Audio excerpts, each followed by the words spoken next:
Bismillahirrahmanirrahim. Assalamualaikum warahmatullahi wabarakatuh. Perkenalkan, nama saya Andreas Agustinus Revi, Ketua Badan Eksekutif Mahasiswa Fakultas Teknik Universitas Siliwangi tahun 2020.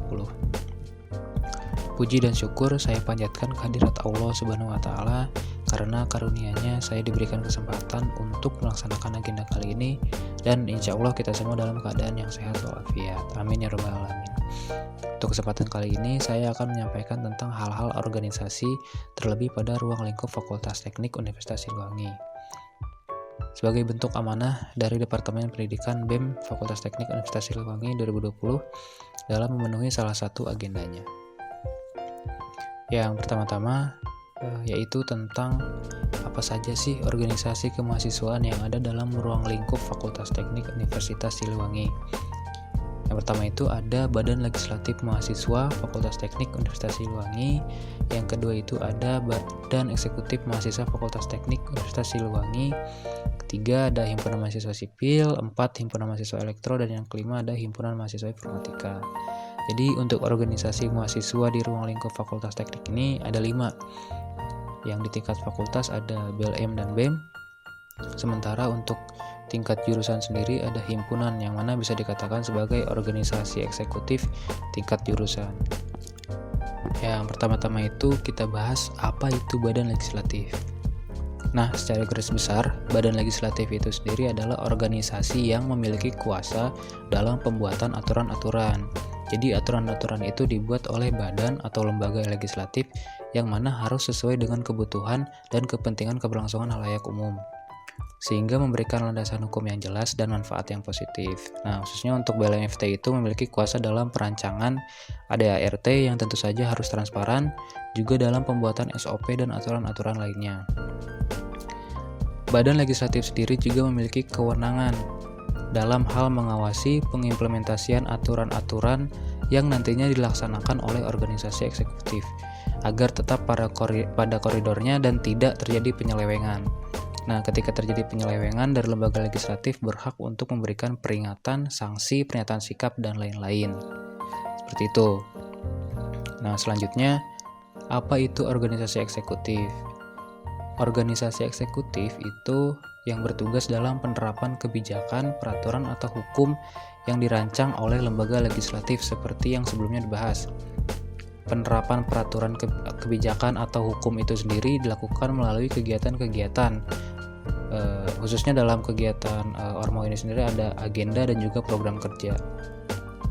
Tentu saja dalam organisasi eksekutif membutuhkan komponen-komponen yang sesuai dengan muatan dalam eksekusinya, yaitu penyesuaian pada bidangnya masing-masing yang terstruktur dalam departemen dan divisi, sehingga dalam pengimplementasiannya dapat dilaksanakan dengan efektif dan efisien guna mencapai tujuan dari organisasi tersebut.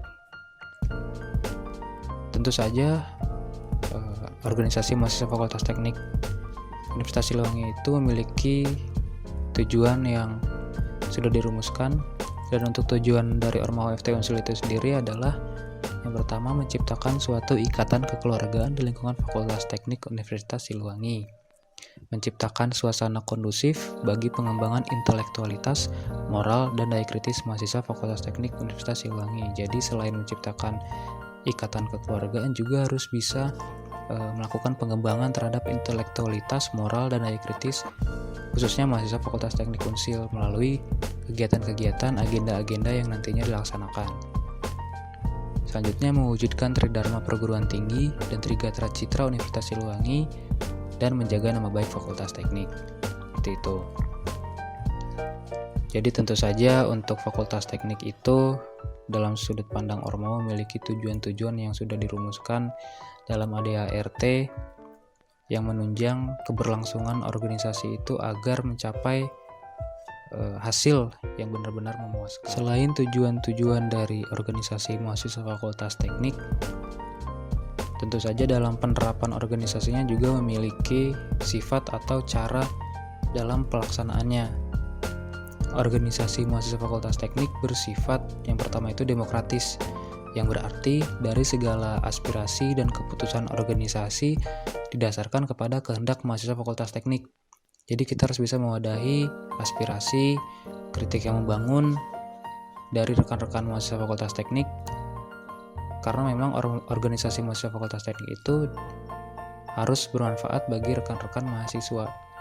Seperti itu. Yang selanjutnya itu kekeluargaan. Maksudnya dari kekeluargaan ini adalah segala sesuatu hal itu diputuskan melalui musyawarah yang mufakat dengan melibatkan komponen-komponen di ruang lingkup Fakultas Teknik. Komponen yang dimaksud itu seperti mahasiswa, terus juga ormawa-ormawa atau mungkin dosen apabila membutuhkan. Jadi segala bentuk keputusan dan kebijakan itu harus berdasarkan dari hasil musyawarah, bukan keputusan sepihak dari ormawa ataupun individunya. Seperti itu. Yang selanjutnya itu ada keilmuan. Maksud dari keilmuan ini mampu menampung pengembangan intelektualitas moral dan daya kritis mahasiswa. Seperti itu.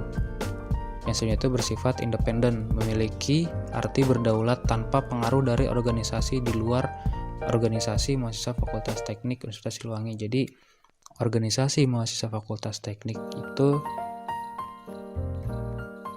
tidak boleh atau jangan sampai terpengaruh oleh stimulus-stimulus dari organisasi luar, baik itu di luar Fakultas Teknik yang masih dalam ruang lingkup kampus ataupun di luar ruang lingkup kampus, seperti itu, sehingga tidak mencederai nilai-nilai atau asas-asas yang sudah dibangun dan sudah dijaga sejak dulu, seperti itu.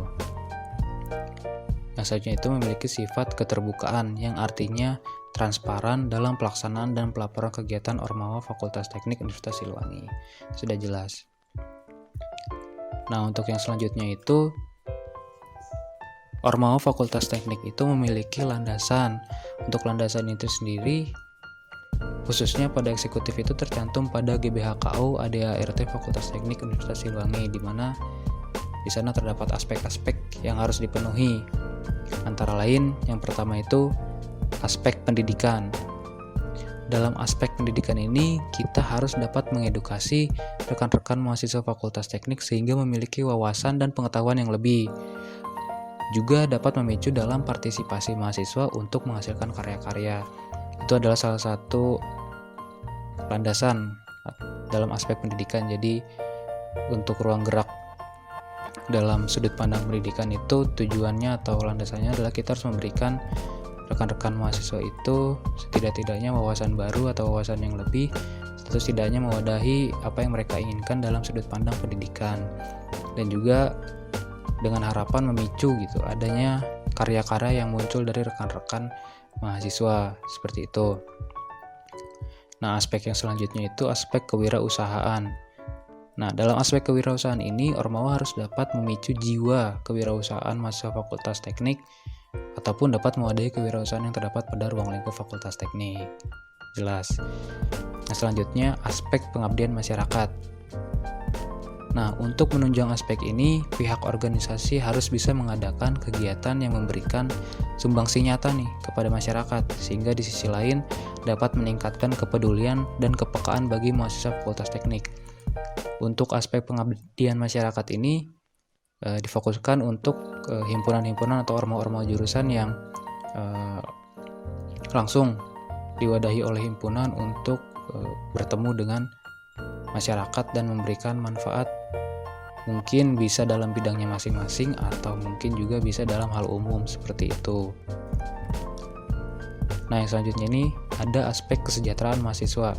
Untuk aspek kesejahteraan mahasiswa, organisasi mahasiswa Fakultas Teknik harus mampu nih memberi bantuan baik material maupun non-material untuk menunjang kegiatan belajar mengajar mahasiswa Fakultas Teknik. Nah, aspek inilah yang mendorong dari rekan-rekan Ormawa itu untuk membantu istilahnya rekan-rekan mahasiswa yang kesulitan dalam pelaksanaan perkuliahannya, entah itu karena sarana prasarananya atau mungkin sistem dosennya, atau juga karena biaya uang kuliah yang terlalu tinggi, seperti itu. Jadi itu salah satu aspek-aspek yang menunjang pelaksanaan dari organisasi, seperti itu. Yang selanjutnya itu ada aspek seni budaya dan juga olahraga. Nah, ini salah satu aspek yang menjadikan landasan untuk menyelenggarakan kegiatan yang bersifat seni budaya dan olahraga. Salah satunya untuk mewadahi minat dan bakat dari mahasiswa Fakultas Teknik dengan harapan ketika dalam pengembangannya nanti outputnya bisa menghasilkan sebuah prestasi seperti itu. Yang selanjutnya itu aspek politik pergerakan. Aspek politik pergerakan ini dimaksudkan dapat membangun kesadaran sosial maupun politik, juga meningkatkan responsibilitas mahasiswa terhadap kondisi di sekitar kita. Jadi dari aspek politik pergerakan ini diharapkan agar Ormawa Fakultas Teknik atau menyadarkan kesadaran sosial maupun politik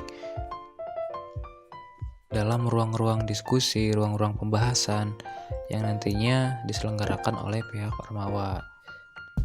Seperti itu. Selanjutnya itu aspek komunikasi massa. Nah, ini untuk menunjang penyebaran informasi yang merata. Jadi organisasi mahasiswa kita itu memerlukan media yang dapat menjangkau seluas-luasnya seluruh mahasiswa Fakultas Teknik dan membangun komunikasi bersama pihak internal fakultas maupun eksternal. Cukup jelas. Hasilnya itu aspek kaderisasi, yaitu yang pertama membentuk mahasiswa yang berkualitas dan memiliki kemampuan berorganisasi yang baik tentunya. Yang kedua itu membuka kesempatan bagi siapa saja mahasiswa untuk aktif terlibat nih dalam kegiatan berorganisasi guna menumbuhkan rasa kekeluargaan dan loyalitas. Itu untuk aspek kaderisasi ini biasanya dilaksanakan dan dieksekusi melalui kegiatan-kegiatan seperti LKM, Mabim, juga Ombus seperti itu, yang nantinya dalam pelaksanaannya itu berkembang sesuai dari kaderisasi masing-masing, entah itu dari himpunan maupun dari SDM, sesuai dengan kebutuhan dan kondisi dari rekan-rekan atau peserta kadernya sendiri seperti itu. Jadi tidak serta-merta muatannya kaku hanya kekeluargaan dan loyalitas, nanti di dalam pengkaderan sendiri itu berkembang melihat dengan kondisi mereka seperti itu. Nah, yang terakhir itu adalah aspek keuangan. Nah, ini salah satu yang penting ya. Untuk aspek keuangan ini sendiri memiliki tujuannya itu untuk mendorong agar terciptanya kemandirian dalam keuangan. Kemandirian dalam keuangan ini itu ya tentu saja untuk menunjang aktivitas organisasi maupun itu dalam penunjang agenda, proker, juga bisa untuk menunjang kebutuhan-kebutuhan di dalam sekre seperti itu ketika proses untuk melaksanakan organisasinya seperti itu. Nah, dalam aspek-aspek tadi yang sudah disebutkan itu dari BEM Fakultas Teknik sendiri istilahnya memberikan struktur yang sesuai dengan bidangnya masing-masing lah, agar ketika eksekusinya itu sesuai dan tidak semrawut. Yang pertama itu dari Departemen Pendidikan, lalu ada Departemen SDM yang mengurus tentang perihal kaderisasi, selanjutnya itu tentang advokesma, mengurus tentang kesejahteraan mahasiswa, Departemen Minat Bakat. Minat bakat ini tadi menunjang dalam aspek seni budaya dan olahraga seperti itu. Departemen selanjutnya itu kajian strategis untuk meningkatkan isu-isu kesadaran akan isu-isu sosial maupun politik seperti itu. Selanjutnya ada Departemen Internal, di dalamnya itu terdapat divisi dana usaha dan kesekretariatan. Selanjutnya itu Departemen Medikom, Media Informasi dan Komunikasi. Nah, itu untuk struktural itu tidak kaku hanya seperti itu saja ya sebenarnya. Jadi di himpunan nanti bisa berkembang juga departemen-departemennya, divisi-divisinya. Kembali lagi seperti yang saya bilang itu melihat dari kondisi dan situasi ruang lingkup masing-masing, khususnya di jurusan mungkin seperti apa, di fakultas seperti apa. Dari jurusan sipil, elektroinformatika pun pasti memiliki struktural yang berbeda-beda sesuai dengan urgensinya masing-masing dari organisasinya seperti itu. Nah, selain organisasi mahasiswa, ada juga komunitas-komunitas, organisasi badan semi otonom yang terafiliasi kepada himpunan khususnya, dan itu pengembangan dari minat bakat yang difokuskan dan dirancang oleh himpunan agar terkoordinir dengan baik, itu dibuat komunitas-komunitasnya masing-masing yang sudah sesuai dengan bidangnya. Saya rasanya sampai segitu yang bisa saya sampaikan atau saya jelaskan tentang seperti apa gambaran di Ormawa Fakultas Teknik Universitas Siliwangi. Semoga rekan-rekan dapat memahaminya. Kurang lebihnya mohon maaf. Wassalamualaikum warahmatullahi wabarakatuh.